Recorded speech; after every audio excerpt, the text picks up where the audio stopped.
with Chumash and Rashi, with the Torah portion, Mishpatim. We're in the third reading, in the middle of the third reading. We pick up where we left off earlier.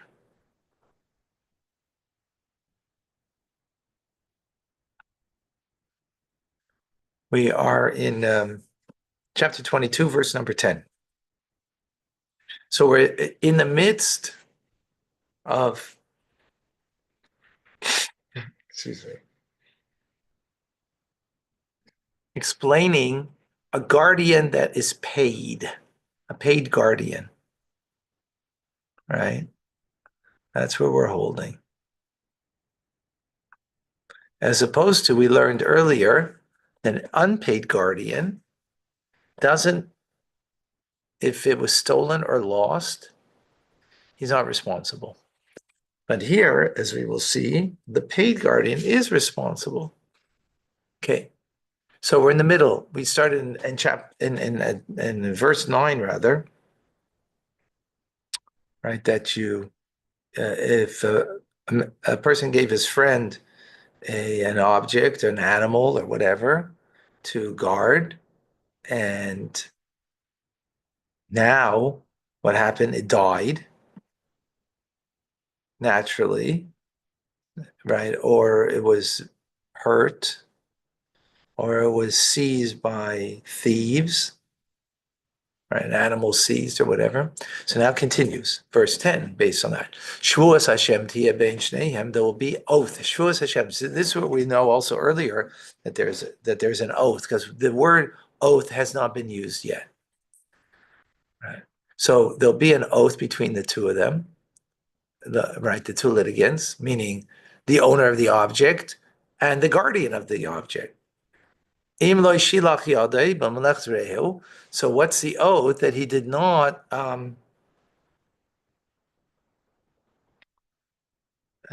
sorry, second.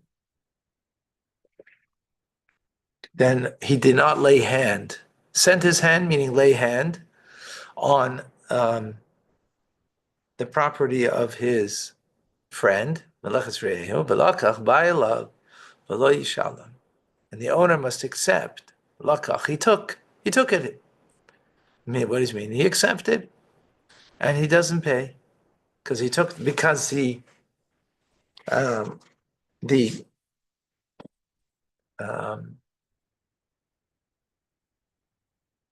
whatchamacallit, guardian took the oath and he doesn't pay. For the previous verse that we spoke, that it died. Let's see Rashi. Shvuas Hashem tiyeh, there will be an oath between them. He'll swear that so it is.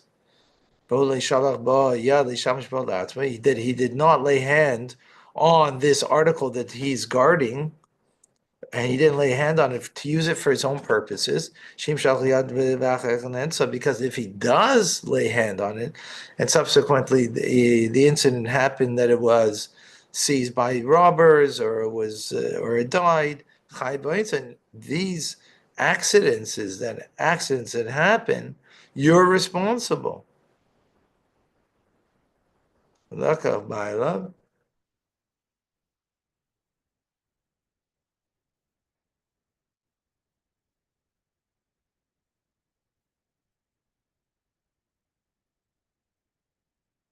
Sorry. Yeah, they didn't lay hand, because if he did, then any accident that happened after that, he is responsible for those accidents. And the owner shall accept Hashua, the oath, and he doesn't pay, the guardian doesn't pay anything. Right. He doesn't even have to pay because it died naturally. The animal died naturally. If he worked the animal and it died, so then of course he's responsible. But it was in his corral, he fed it, and one day it just died. Now, that's, of course, that he wasn't negligent, because then he wasn't a good guardian. Now, that's in those instances. Now, continues the verse, If it was stolen, it was stolen from him, from this guardian. The guardian has to pay to the owner. Before, he didn't have to pay. Now he has to pay. How come? Because before we're speaking about a guardian that was not paid. So his responsibility is less. He doesn't have to pay if it was stolen from him. But here we're speaking of a guardian that is paid. So therefore you have greater responsibility. And as such, the Torah says, if it was stolen from you, you have to pay. 12, Yim Tarif Yitraf Yaviya Eid Hatrefa Lo Yishalan. So if it was killed, Tarif, right? I mean, Rashi will say by a wild beast was killed, right? So you were watching, your friend's sheep, and it was killed. So bring a witness that in fact that it was mauled by an animal. Then you don't lo yishalem, you don't have to pay. Rashi, im tarif yitra itarev. If it will be torn to death al yedei chayara through a wild animal, wild beast. If you have aid, bring it the testimony of the aid of bring a witness that it was torn apart by an animal beyond your control. Then you become exempt.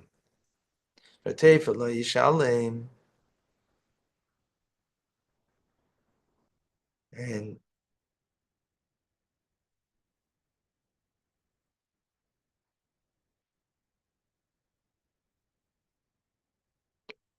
sorry, now that's treifa, but it's a torn animal. But there, it says hatreifa, the mauled animal, right? You don't pay. So this means the, meaning a certain one, means certain ones you do pay. Rashi is saying that you do pay. That you don't pay. If the animal was mauled because of a cat, a fox, or a marten, then you do pay. But if it's an animal like a wolf, a lion, or a bear, or a snake, then you don't. Okay. Who intimated that this is the rule? Like, where does this come from? Even though it does say the animal rather than an animal, which would be all animals. The means the animal. You don't pay. But some animals you would pay, right? That's the inference. That's the implication. So, but where do we know to draw the line? How do we know a cat you pay, a lion you don't? Same family, right? So, so he explains, because the prior verse, it said died, injured, or captured. Mami says so when we're speaking about death, from which the guardian is unable to save the animal. So too when it comes to the injury or the capture, the guardian was unable to save the animal. Right, so from a lion, wolf, and a bear, a snake, you're not able to, right? But smaller animals, you could. Another, you could have saved them. Wow, amazing. Give me a second. Sorry, I gotta stretch.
How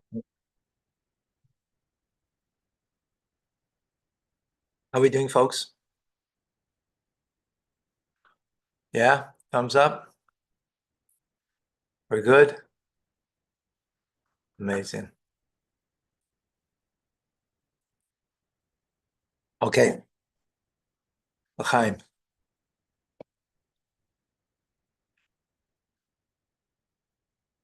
Okay, we finished now with the two of the four guardians. Guardian without pay, guardian with pay, right? What's another kind of guardian? A borrower, right? You borrow someone's car, you borrow someone's ox to plow your field, right? Yishal, when it will happen that Ishal borrow, he will borrow, Ish, a person, mi'imreo from his friend, v'nishbar, or mace,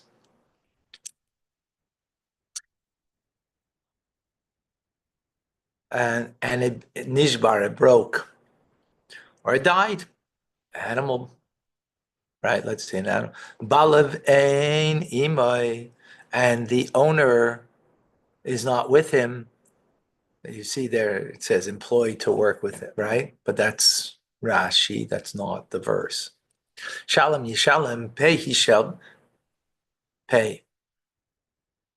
Rashi, ki yishal. So when he will have borrowed, speaking about that he's liable for damages that occur from the borrowed object by accident, right?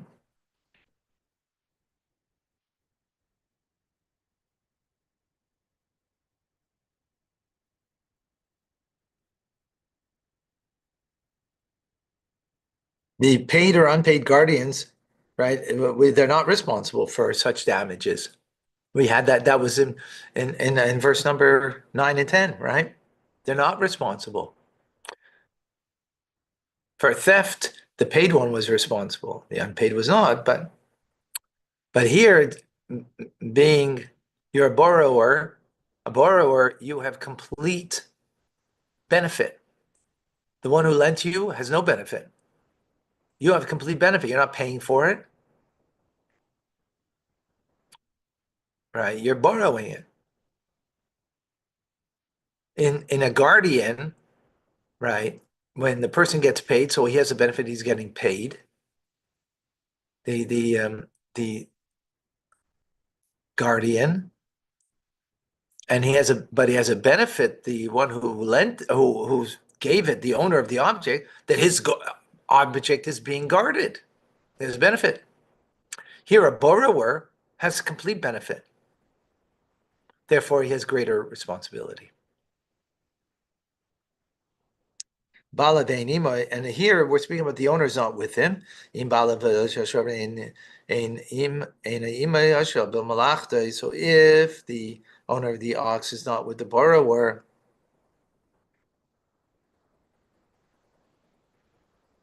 right, with the borrower's work. Okay.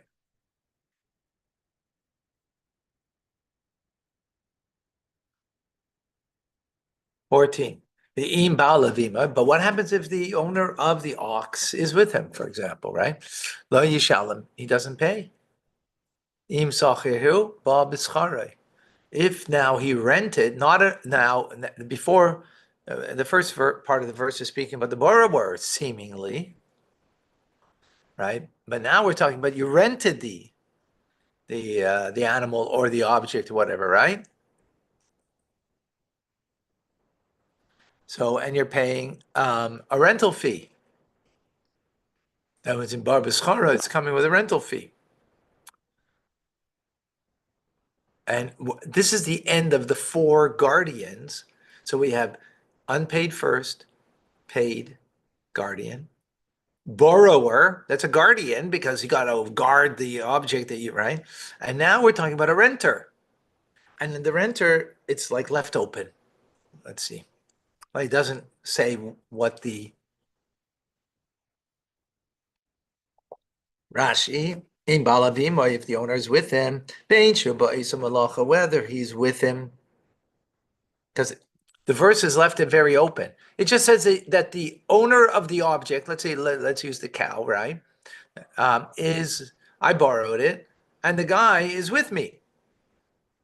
Whether he's with them with that particular job that I took it for, that task, I took it to plow my field, right? Or there another task. But the owner was with the borrower at the time when he was borrowing it. And he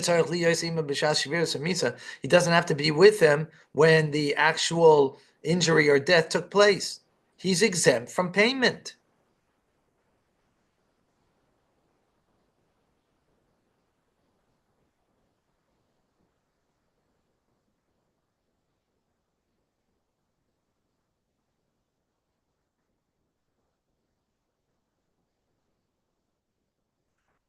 Right? So he wasn't even with them when it happened.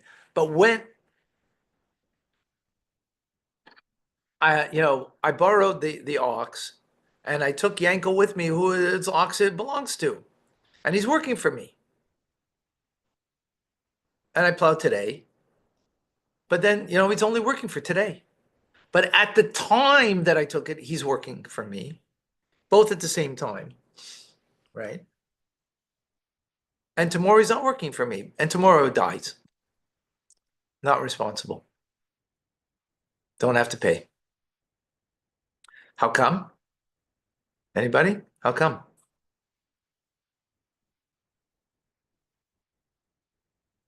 Tim, how come?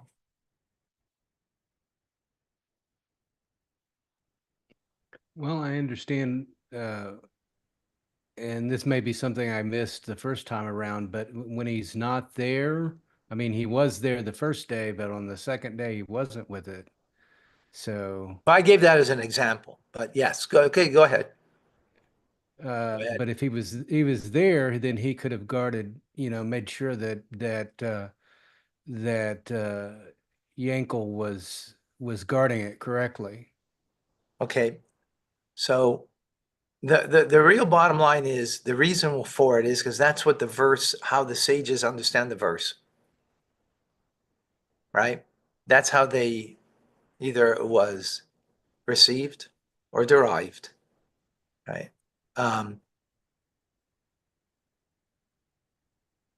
would say from over here, it's not derived, it's more received, right?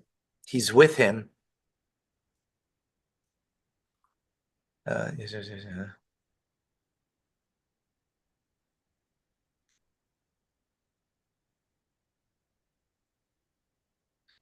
So the context of it, the way the sage is learning is that when you rented, right? We're talking about rental.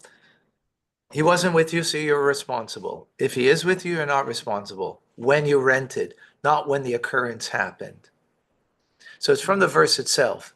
The rationale, it can be, the verse isn't giving us a rationale, right? It's just giving us the, the fact of what the verse is telling us. Okay? So, yeah, that's how okay, let's go to the next part, which is now speaking about a renter, right? Here, if it is hired, meaning im hashor ena shol elas if the ox was not borrowed but rather leased, right? Rented, leased. Bob is meaning, as the verse says, that it came into possession of the leasee through a fee, but not as a borrower. Ein kol hana shelo, the meaning, it's unlike the borrower, he doesn't get all the benefit because he's paying for it. A borrower gets the complete benefit. He gets something, he gets the animal, and it's for free. The renter gets the animal, but he's got to pay for it. But because it was used by the leasee through its fee, which goes to the owner, Eloi mishpat shoyel. He does not fall into the category of a borrower. That he should be liable through an accident. Interesting. So Rashi's explaining, why are these two in the same verse? Before we had the guardian for unpaid and guardian that was paid, they were two verses for each. They were separate from each other, right? Now, all of a sudden, two verses or more maybe, right? All of a sudden here, these two, the borrower and the leaser, or the renter, whichever one, right? The same idea, are in the same verse. That's to come and tell us that which the borrower is responsible for, that it died because of the usage, the renter isn't responsible. So if I'm plowing, if I rented the ox to plow my field, I'm not responsible if it died. The borrower is responsible, but he's only not responsible if the owner is with him. But the renter is not responsible at all for any damage that occurred by an accident. But yet the Torah doesn't explicitly tell us what is the law of the leasee. Whether he's like an unpaid, the renter is for sure not like the borrower, because the borrower gets complete benefit. The one who lent has no benefit. He has no benefit. The renter, there's two sides, there's two people here, each one has a benefit. The one who rented it out, he's got a benefit, he got money. And he got the ox, he got the thing that he needs. So therefore, but what's the law? Is it like a guardian, unpaid guardian, or like a paid guardian? We don't know. Therefore, the sages disputed on this. The leasee, how does he pay? When does he pay? Rameir in the Mishnah says he's like an unpaid guardian. Rabbi Yehuda and Rabbi Yehuda says he's like a paid guardian. Baba Metzia, what be a debate there? Got it? Point being, again, look at our verse. It just says if he rents, that it came to him because of the exchange of a rental fee. It doesn't say any law about it. It doesn't say what. What's his law? There's a debate if he is considered a paid or an unpaid guardian, and therefore would have the law of. Okay, now we go to a completely different topic. Oh boy. When a man seduces a virgin, that she was not betrothed, and he lies with her, he must marry her with a marriage contract. I mean, she has to be okay with that, right? She's single. She's not a married person. He is obligated to marry her if she wants. He has no choice. What a way to get, to make sure that one doesn't have relations until you get married. Because if you do, you got to marry her. Rashi. When a man seduces, he speaks to her heart until she listens to him. Right? He didn't rape her, he seduced her. Okay, yifata means seduce. Okay?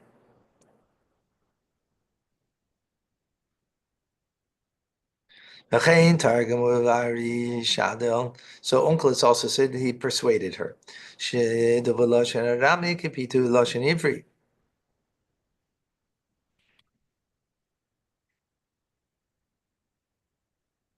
Mori Mereno, he shall establish marriage price for her. Moihar means a marriage price. Has to be determined. Kimishpat ish lishtay, in accordance to the custom of a man to his wife. Ksuba. Like he writes her a ksuba, a marriage contract, right? And he marries her. So that's what has to, right? So if her father refuses to give her to him, she's underage. That's why. If she was not underage, then she would make the decision, right? But here, underage, it's even speaking about. So what happens? Kesef yishkol kemoyer habsula.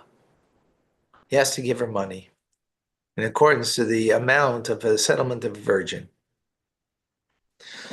15 or 16 rather in Rashi. Psula is according to the marriage price of a maiden, of a virgin, which is 50 pieces of silver. And Torah discusses when someone rapes a woman. There it says you have to give 50 pieces of silver.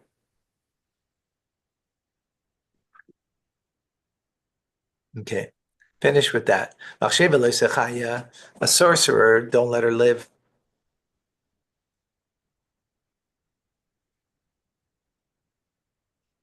Rashi, you should not let her live.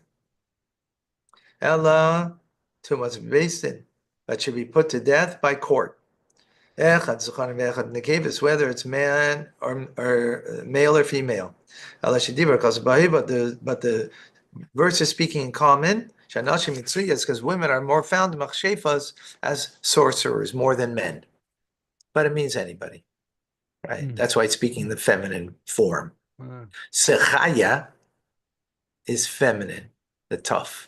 If it would be lo yichya, that would be male. Anybody who has carnal relations with an animal must be put to death. Rashi anybody who lies with an animal should be put to death, but skila by stoning. Nirbas. A man who has carnal relations with an animal is like a woman who has carnal relations with an animal. She calls it behem di meham, as it says that they forfeit their lives. That will be later on.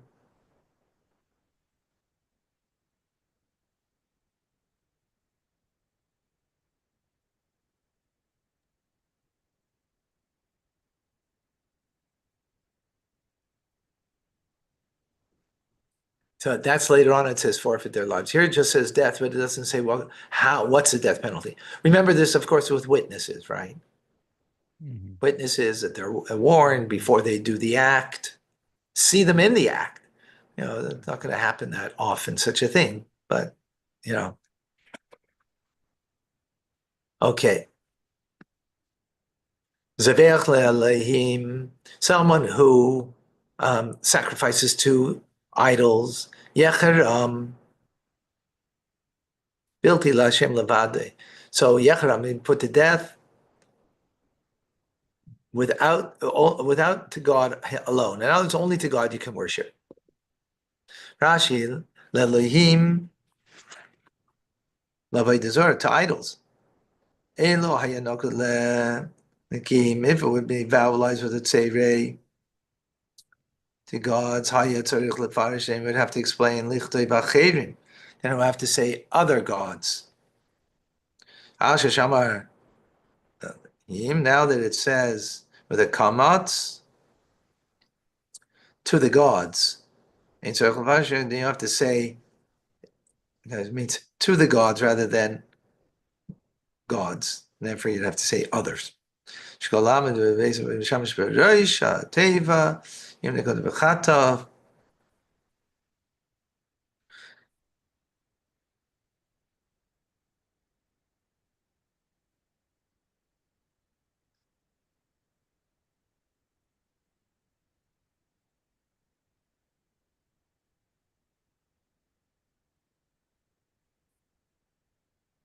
Whoa. Okay, I'm just going through this. Kamalachan mashma and this is the grammar. The game called the Mishma Vafila Kodesh. Avakoshu no good batach. Come on, la melech la midbar la here. Right. So whether it's to a or to the is the distinction of it.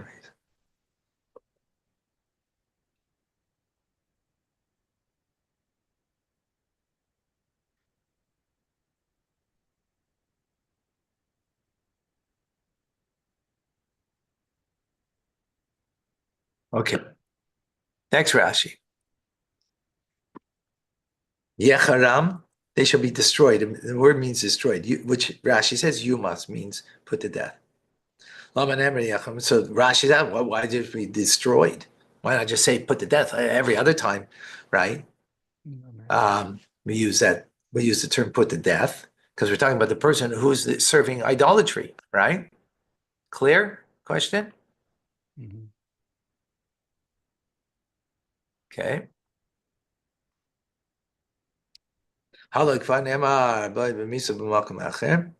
So death penalty has already been stated by idolatry elsewhere. It says it's Ishahu, where it's Ishahu. So we have that later on, that we have the idea that they get a death penalty.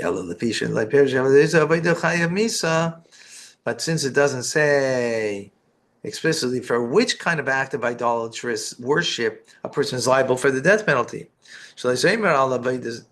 Avodas b'misa. They shouldn't say that all acts of idolatrous worship should be punished by death. So the verse is coming explicitly to tell us over here, when you slaughter to the gods.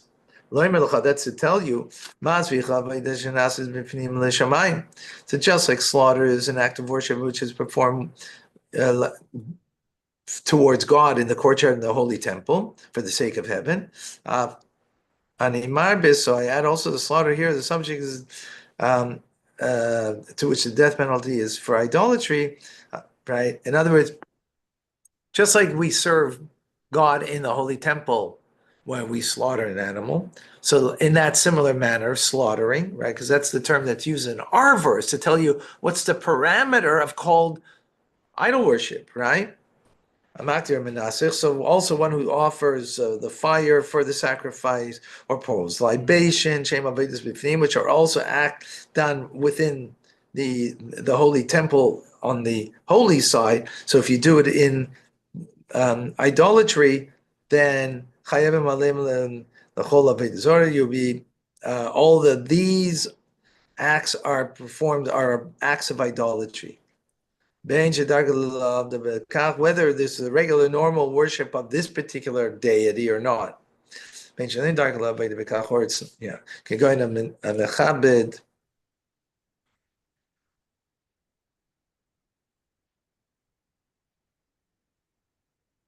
So in other words, in other acts, if you sweep before the idol, or you sprinkle water on the floor to keep the dust from rising, or you embrace the idol, or you kiss the idol, all these you don't get the death penalty.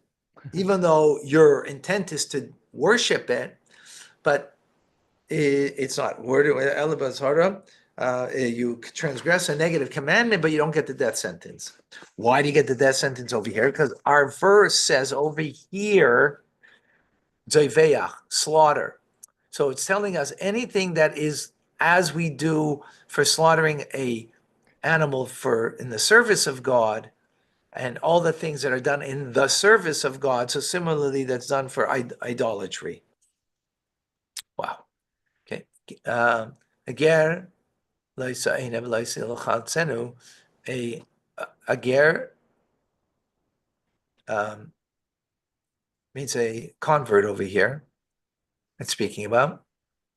Do not. Here he says taunt the foreigner. Right. Ger means a foreigner. Someone who came to Judaism, so it's a convert, right? Don't taunt. We'll see what that means. Don't oppress him. Because you were yourselves foreigners in the land of Egypt. Rashi, Gelo is saying, do not. So he says, Tantir, I think maybe better, don't abuse. In other words, here it's about verbal harassment. In Old French, contraire.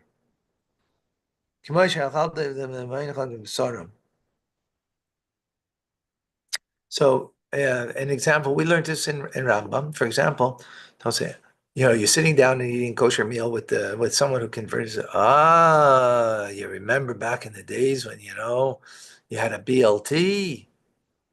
Hmm. You know to say that. That's verbal harassment. That's reminding him of his past, Hmm.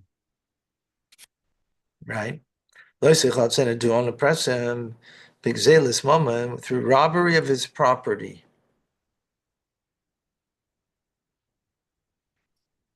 There's already not allowed to be a robber, right? So why is this coming here? It's as you have two sins if you do it to a convert. If you do it Hmm. to a Jew who's born Jewish, then you have one sin of robbery, Hmm. or any person that you rob from, right? You're not allowed to rob from anybody. But to do it to a convert, now it's a double sin.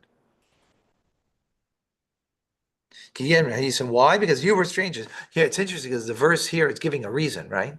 It didn't. Hmm. In most mitzvahs, we don't have a reason. Here it gives a reason. Because you were once strangers, right?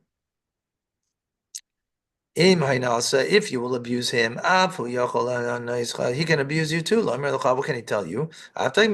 So you also came from foreigners and strangers. So the flaw in you, don't put that flaw on someone else. It's your flaw too.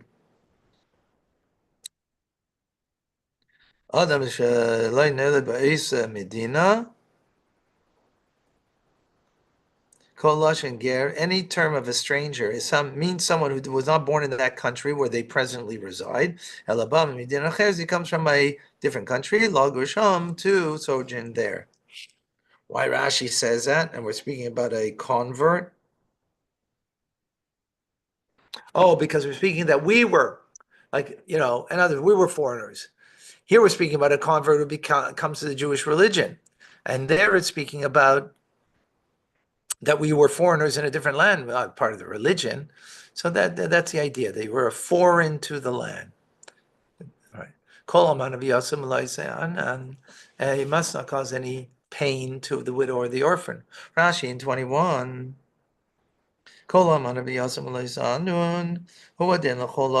This applies to any person. But the Torah is speaking in the and what's more prevalent. Because they are weak, and therefore persecuting them is more common. I just saw it was, so I don't know why I looked at it because I usually don't look at these things. It was in, I think it's Sweden or Finland. I don't remember. Someone comes onto a young guy comes onto the train, and the older lady is sitting there. I said, "Get out, get up! I want to sit here." It was videoed, the whole thing. And he's like showing his macho worthlessness. So another woman comes and takes her and helps her, and he goes sits there like he owns the world. Not only doesn't own the world, he doesn't have any self-control. Um, why do you start with her? Easy prey. That's what people do. So just speaking about what's common, but it means anybody. You're not allowed to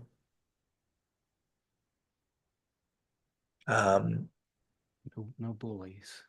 cause pain. If you will cause pain to him, and he will cry out to me, Shamaya Eshma, here I will hear, tzakos, I'll hear his crying out, his pain. If you will persecute him, you'll start up with him. There's an abbreviated verse. Doesn't explicitly state what kind of punishment he's going to get. Like we see in the verse when it says about whoever kills Cain, Gezem v'lo perish anshay. The third doesn't state the explicit punishment over there by Cain. Afkan lo ana tana ta'inu loshen gazum. So here it says that if you persecute him in a threatening expression, kalayma tzayv chalitol is shulchan, meaning in the end you will get what your due is. Lama Yitzhak Eli, why will you get your due? Because this person will cry out to me and I'm going to listen. Psh.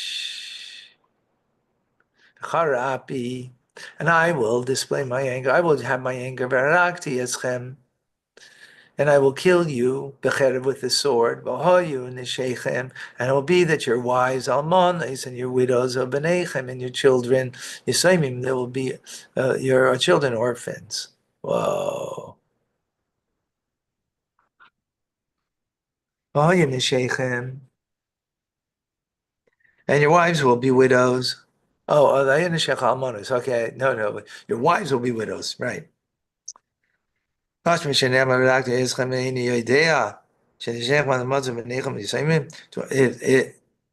not know that your wives will be widows and your children will be orphans? From the implication it says that I will kill you.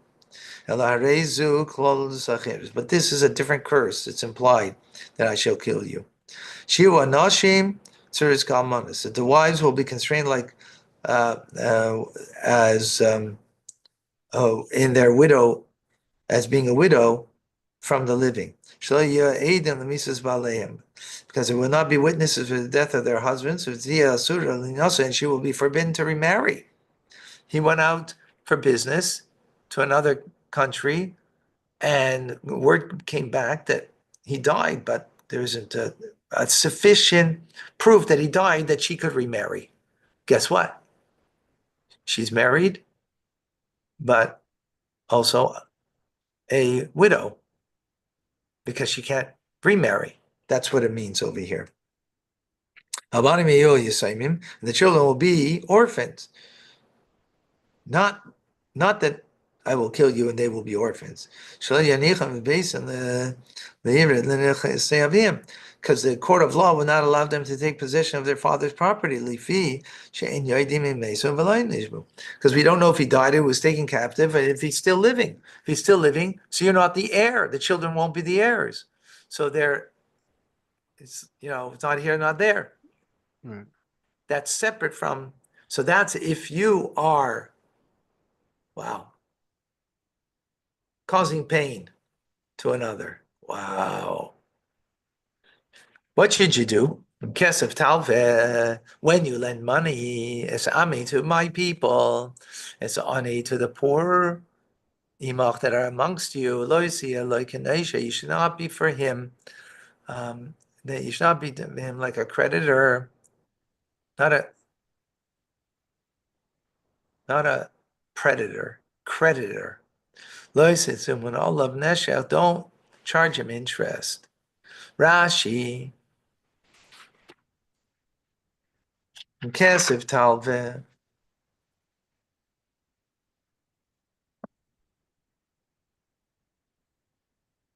When you lend my people money, Rabbi Shmuel says, "Call im ve'im v'shabbatei." Anytime it says im in the Torah, it means voluntarily. Chutz mishleisha, except for three. And this is one of them.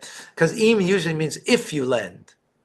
He says, no, it doesn't mean if over here. It means when you lend. Because it's a mitzvah to lend. And here it's a mitzvah. Torah is telling us it's a mitzvah to lend. Not if you will, if you lend. In other words, you don't have to lend. No, you've got to lend money to your fellow Jew. Interest-free, as the verse says, right? Esami, my people, right? My people. Oh, so, sorry, my people or a non-Jew. Imi kaidim. My people come first.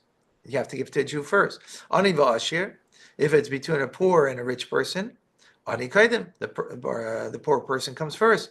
A rich person also needs a loan because he's starting a new business, right? So the verse says, my people, as opposed to non-Jew, you have to give the Jew first. Poor, and the verse also says poor, so you have to give the poor before the rich. Aniyecha kaidmin, aniyecha be'aniyecha, aniyecha. Let's look at the verse here. So here, ami, so Jewish people first. Ani, poor person before the rich person. Imach, that's with you. What does it mean with you? Meaning in your city comes first before you give to a poor person in another city.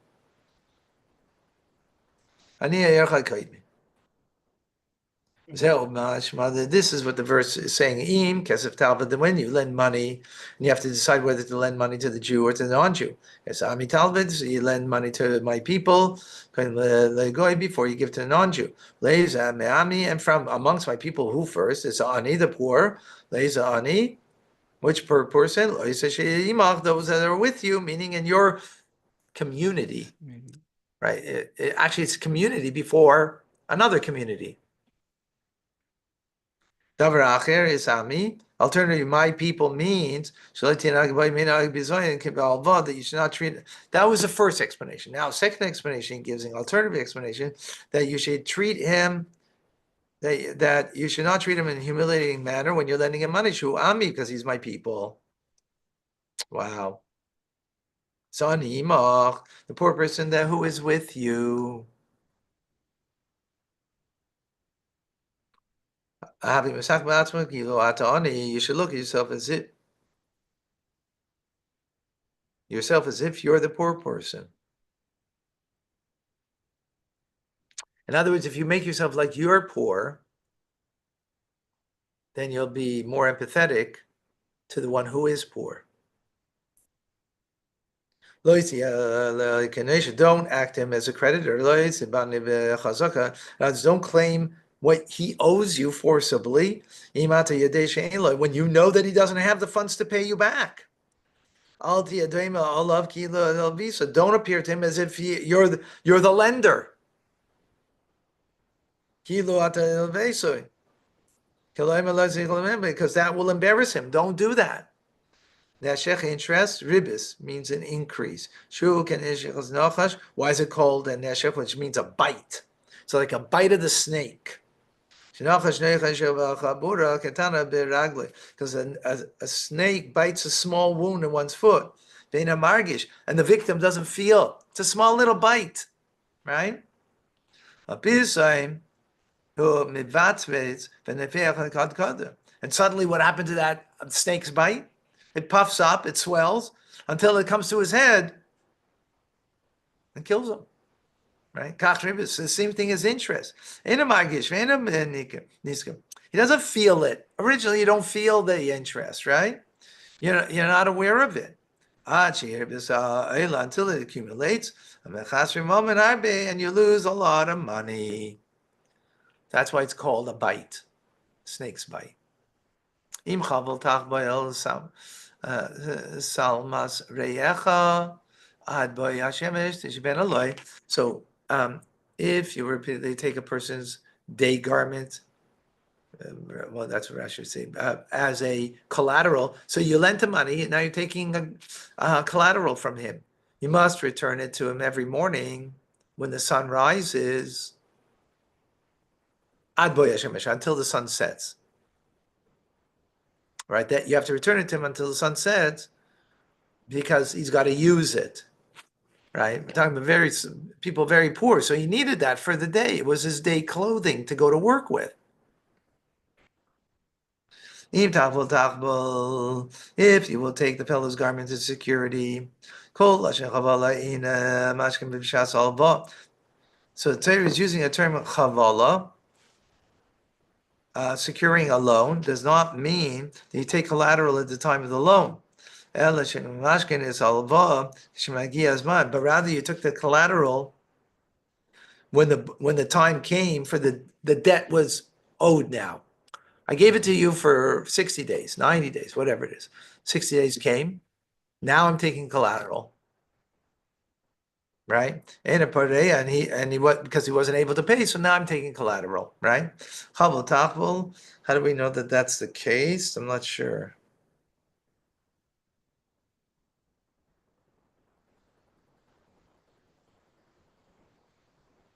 I don't know. So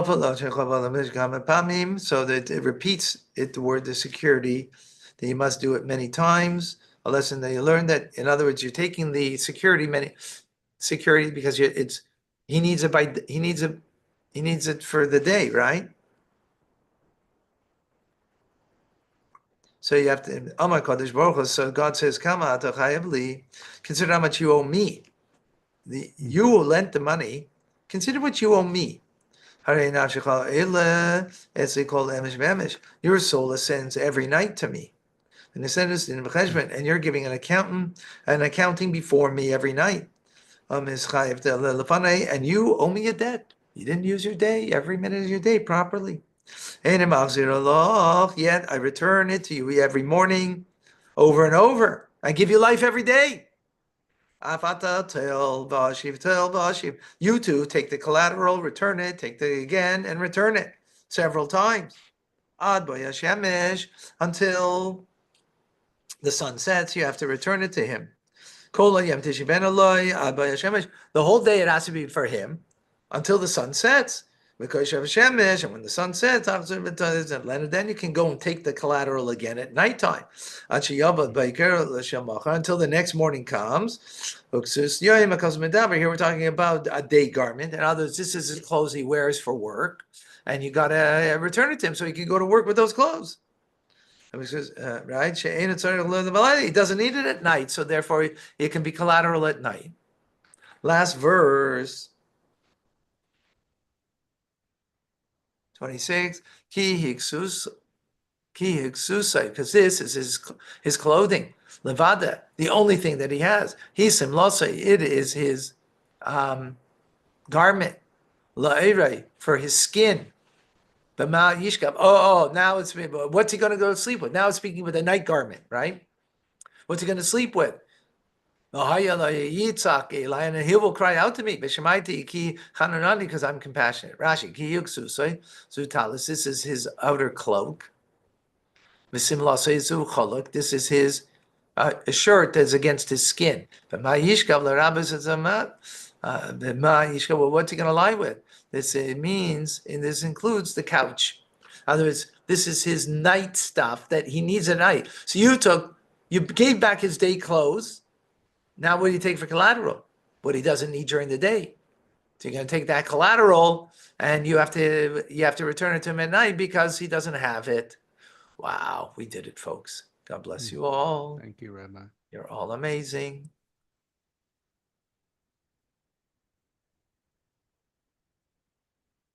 Wow.